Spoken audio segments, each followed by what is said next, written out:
Le trading est l'activité d'achat et de vente d'actifs financiers, comme des actions, des devises, des matières premières, des crypto-monnaies, etc., sur les marchés financiers dans le but de réaliser un profit. Contrairement à l'investissement à long terme, le trading se concentre souvent sur les fluctuations à prix court et moyen terme. Je pense que vous avez déjà tous un peu vu le trading, donc ça consiste en fait à acheter et vendre différents actifs. La nominale ici, c'est le pourcentage de trades gagnants par rapport à tous les trades effectués. Un backtest consiste à tester une stratégie sur des données historiques pour déterminer son efficacité.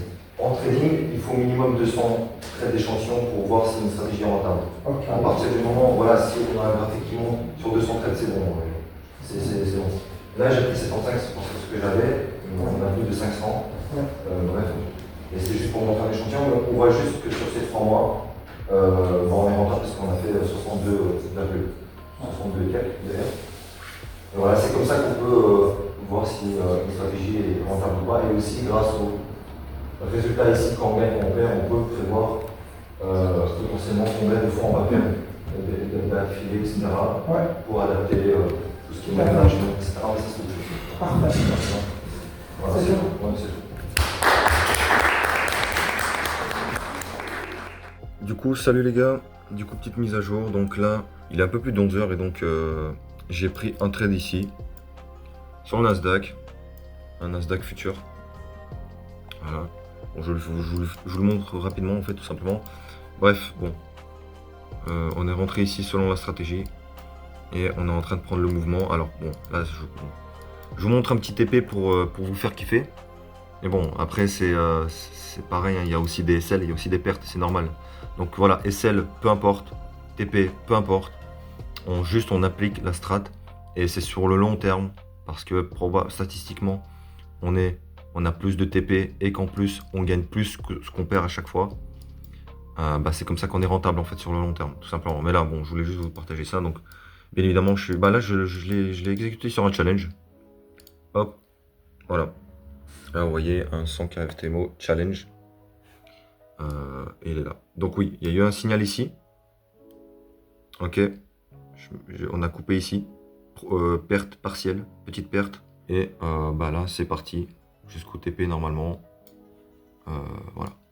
Normalement, c'est bon, c'est good. Donc c'est cool. Donc voilà, c'est juste pour vous montrer ça, les avancées du compte, etc. Et sur ce, les gars, on continue.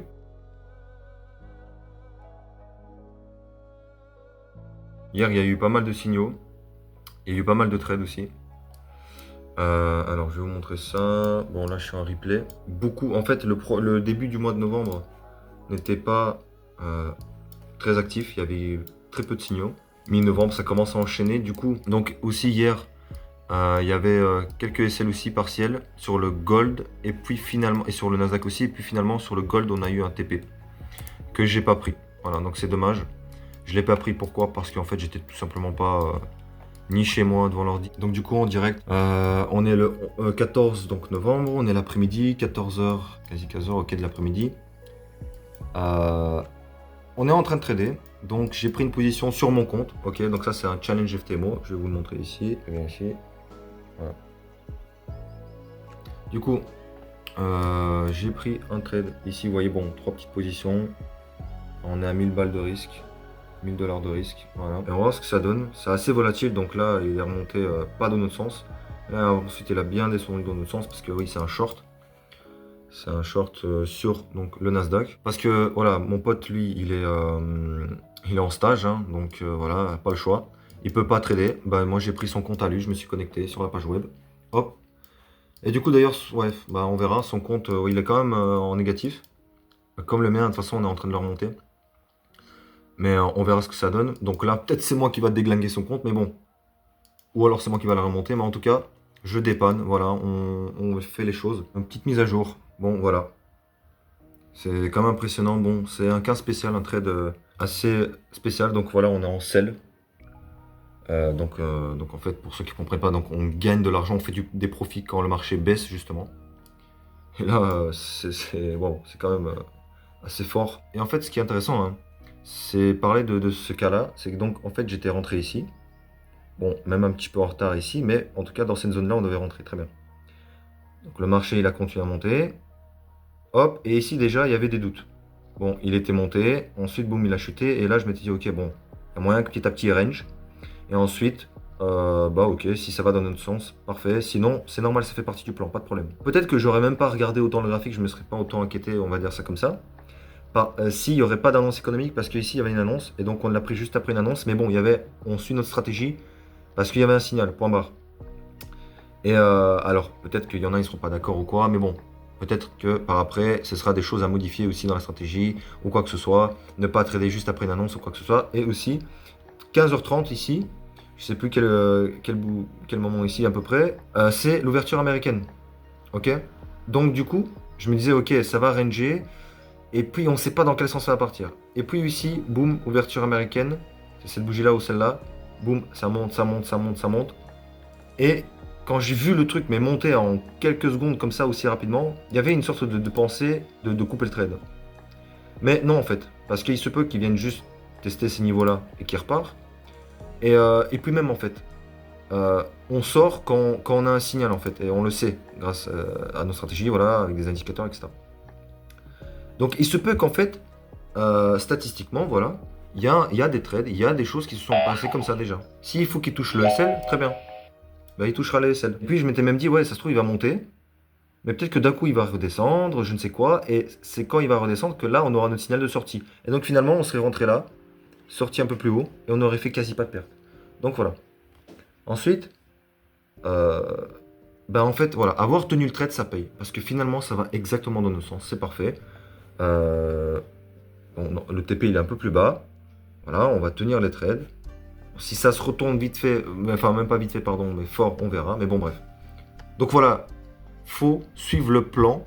Et alors, préparer un plan, quand même quelque chose ne va pas, bah il y a déjà un plan, enfin selon lequel vous savez comment agir. Voilà, ça ici, on continue de backtest, même s'ils ont été faits, hein, mais en fait, on les refait plus d'une manière visuelle pour avoir vraiment des calculs de R, etc. Et peut-être, sûrement, on en parlera un peu plus en détail plus tard. Si vous savez que la stratégie elle est rentable, il n'y a aucun problème, ok.